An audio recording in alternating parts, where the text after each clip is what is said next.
rest. That's what I'm telling y'all, man. Y'all keep thinking these dudes just got money. They growing money out their pockets. Like, oh yeah, I just pulled up more money in my pocket and the money gonna grow out. Nope. And again, these are 20-some-year-old people.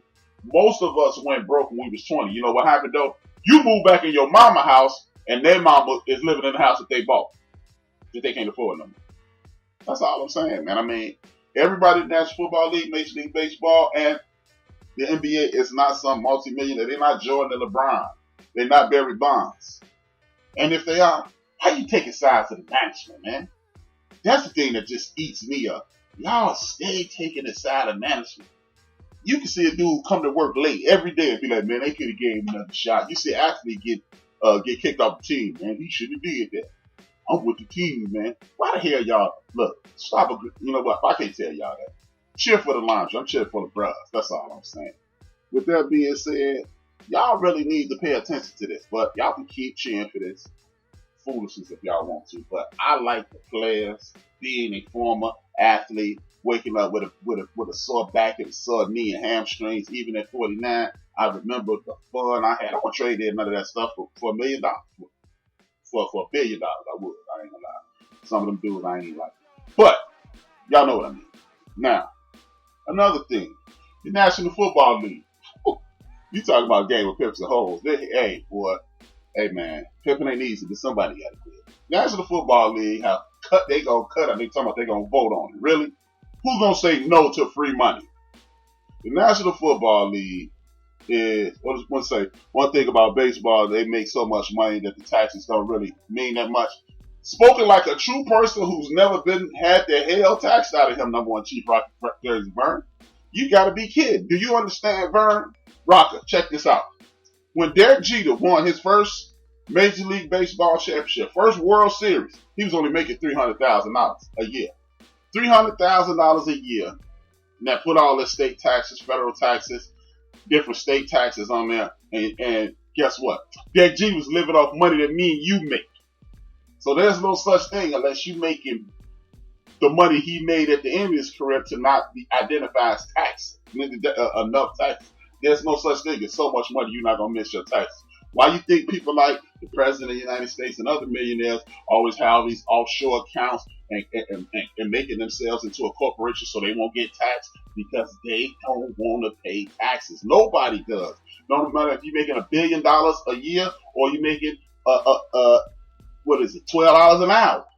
You don't want to pay that much in tax. So, again, see, this is what I'm saying, man. It's easy to sit back and watch somebody else's money and say, hey, compared to the money I make, but when you are making that money, living that lifestyle, Derek Jeter had that, $25-30 million mansion built. It costs money to keep that going, so he ain't trying to give up none of it. Trust and believe. Know that. Back to these pimps, they call themselves the owners of the National Football League teams. This is insane, y'all. The National Football League is going to vote, allegedly, on if they should expand the playoff situation. Now, me personally, I never shared this with you guys, but I think it's stupid that you get a bye week in the National Football League. This is a marathon, not a sprint. Again, this is a marathon not a sprint. It's about attrition.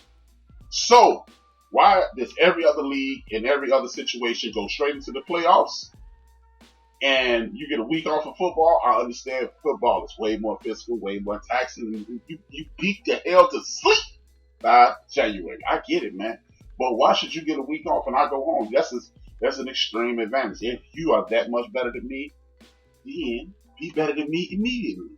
Look, here's the situation. This is why I'm even bringing this up. This is why I keep telling y'all, hey, man, root for who you want to and see it the way you want to see it. You don't have to agree with your boy got. But check this out. The National Football League next year will be expanding the season to 17 games. Shortly thereafter, they're going to expand it to 18.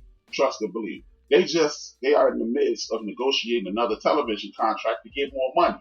But guess what? You're going to play in 2 years. If you signed a 5-year deal in 2 years, you'll be making 16 games worth of money playing 17, potentially 18 games. Then they're going to expand the playoffs, which will eventually be 8-8. Mark my words. It will eventually be no bye weeks.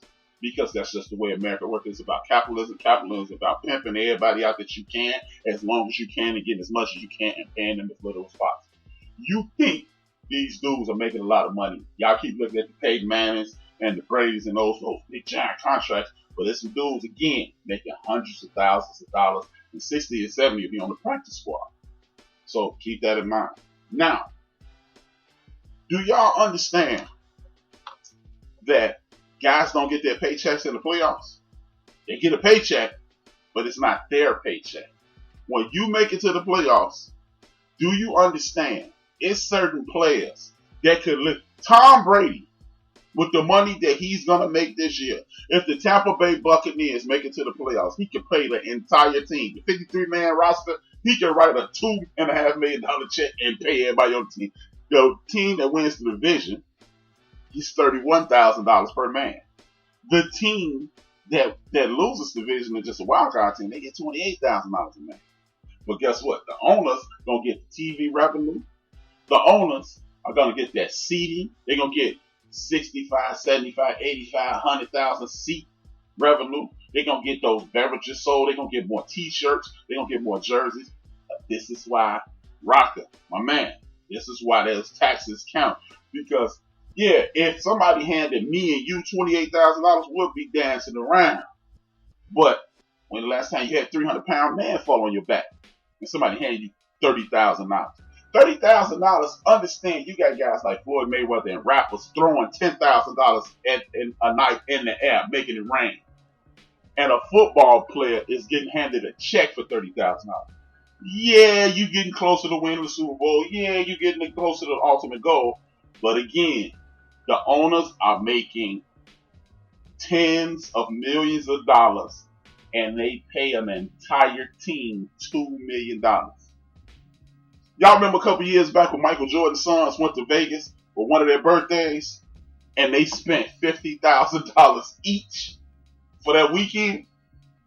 That's why that $30,000 is a joke. That's why that $30,000 is a joke. Oh man, but you get the shiny ring.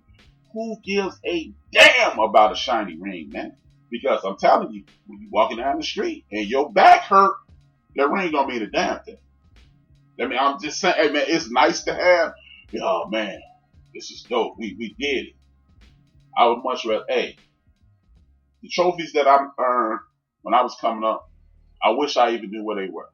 I really cherished them when I got them. But, hey man, I have never been a professional athlete. I never even went for a trial. But I will argue with any professional athlete that's listening, any of them that been on the show, any of them that will be on the show in the future, and ask them, hey man, would you have taken a lot more money with a smaller chance to get a ring? If you played for the Bears, you might as well got paid, man, because they over there they ain't trying to win, man. There's really no team in Chicago, in my personal opinion, that's trying to win annually. When the fans start to dissipate, then they dump a lot of money into the team. You get a bunch of older guys that'll make a year run or maybe two, and then they fade out again. Are you telling me you've had enough money to amass an empire in which you are getting paid $250, $300 million from the league, and then the revenue that you generate, and y'all can't find talent scouts and player development personnel, and y'all heard Scoop Jackson when he was on the show. He said the Bulls training staff ruined Joakim Noah. They ruined Lou Alding and Derrick Rose. If you don't believe me, go to the Scoop Jackson interview and listen to him. You don't take my word for it. Listen to Scoop Jackson said.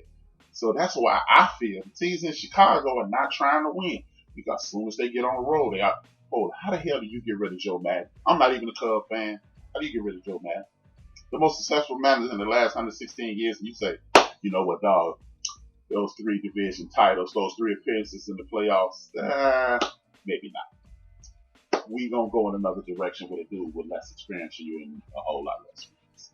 Because that's what the blueprint says in the back. No, it doesn't. Y'all know Cubs fans gonna fill that stadium every year. Cubs fans gonna watch on TV. They gonna you got a pandemic going on, and all Cubs fans talking about is the fact that Oh, there's nobody gonna go to the White Sox game. Really? But that's a whole nother conversation. But these dudes are insane. You're gonna ask people for their money back. Worst time in the world in 100 years. This is the worst pandemic since the Spanish flu, and y'all want to say, what's up with that money? Or the NFL, as I was talking about, y'all want to make money hand over fist, damn near print money. Y'all get money off fantasy football. Y'all get money, click money off the site. You own your own television network. You get money off the NFL draft. Y'all making money hand over fist, and tell you what, we're going to add another game to the season. We're going to pay each player extra $100,000. Boy, stop.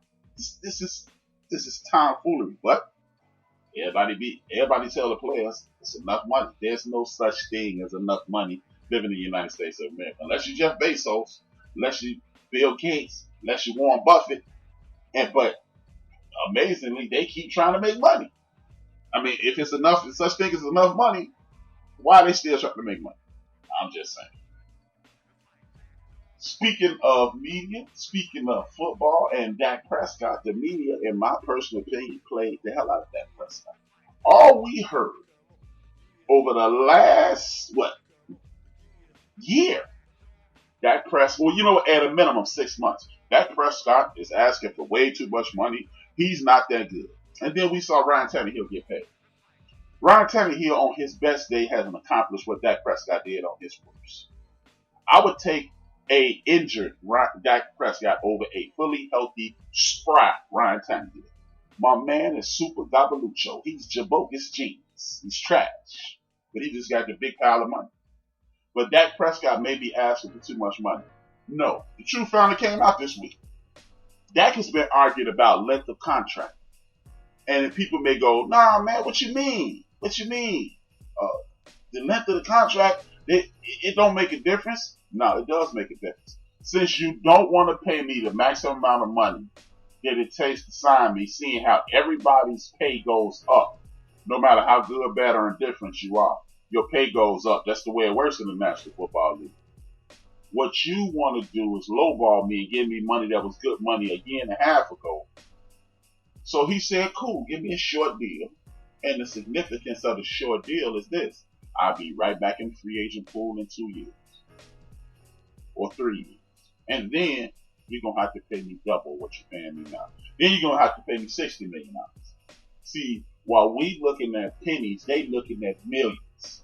And the dude, look, just to show you how this is a joke of a negotiation, the same, and they've been, look, check this out. The dude who's the agent and signed Ryan Tannehill to his epic deal just happens to be Dak Prescott's agent. So he knows what he's doing, man. He understands that every team in the league, including the team that just signed him, would take Dak Prescott over Ryan Tannehill. Every one of those teams would take Dak Prescott over Ryan Tannehill. So I'm going to sign Ryan Tannehill to this fat deal. And then Jerry Jones, are you telling me that Dak not better than him? If you don't believe that trade for him. Ryan Tannehill is not a very good quarterback. He better than the dudes at the rec league. That's it. He better than dudes who playing in the park on Sunday. But professional quarterbacks in the National Football League, it is at least, at a minimum, 32 guys that play quarterback better than Ryan Tannehill. At a minimum, 32. There's some backups that might kill him out here, man. Let's not forget, a year ago, he was told to leave Miami. We're not going to trade for you. We just don't go, win. Let's win. They told him and the old coach, you driving, both of y'all go. They had not a problem with it, and they won just as many games as they did with him. But this is a dude who gets a deal with a $60 million kicker, guaranteed money, and you quibbling and tripping with Dak Prescott. Remember Dak? It was all Ezekiel Elliott. It wasn't him. See? When Zeke got hurt, or Zeke held up, when Zeke got suspended, he didn't do that well. Then he came back and he did solid again. It's still a Zeke team. And then last year, they had him throw the ball all over the yard with a coach that everybody in the world says was partially retarded. And what happened? Dak did the damn thing. Oh, my man Shannon Sharp, he always say those are empty calories. The reason it's empty calories, and then you got to see, look, You got Shannon said empty calories, and Skip trying to bury